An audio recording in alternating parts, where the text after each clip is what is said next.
Les Jeux méditerranéens, c'était une aventure humaine et sportive assez exceptionnelle. Voilà, c'est la première fois en tant que sélectionneur que je vis une expérience comme celle-là, avec des joueurs U18.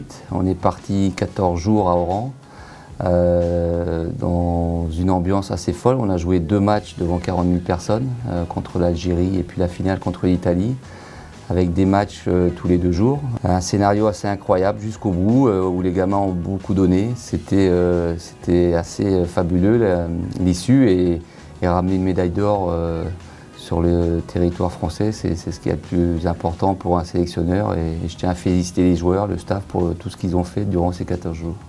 Alors, on a travaillé avec des joueurs qu'on a sélectionnés et qui étaient aussi disponibles en tenant compte des garçons qui passaient le bac. Donc on s'est préparé en conséquence avec 5 jours de prépa ici à Clairefontaine et 8 séances.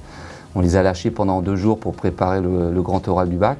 Et ensuite on est partis tous ensemble, 18 joueurs plus 9 membres du staff, 27 personnes, où on a vécu pendant 14 jours des moments assez forts au niveau émotionnel.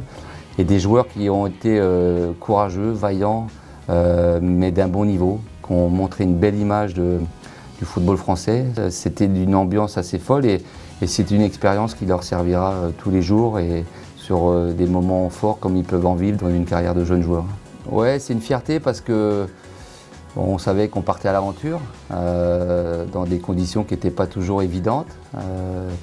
Mais on a montré une belle image. Les garçons ont beaucoup travaillé, ils ont toujours cru, beaucoup de conviction, beaucoup de croyances, et un dénouement qui est assez exceptionnel. Et voilà, c'est encore assez fort au niveau émotionnel, mais pour des garçons qui vont, j'espère, faire une belle carrière, et qu'on espère retrouver la saison prochaine en U19 pour préparer un championnat d'Europe U19.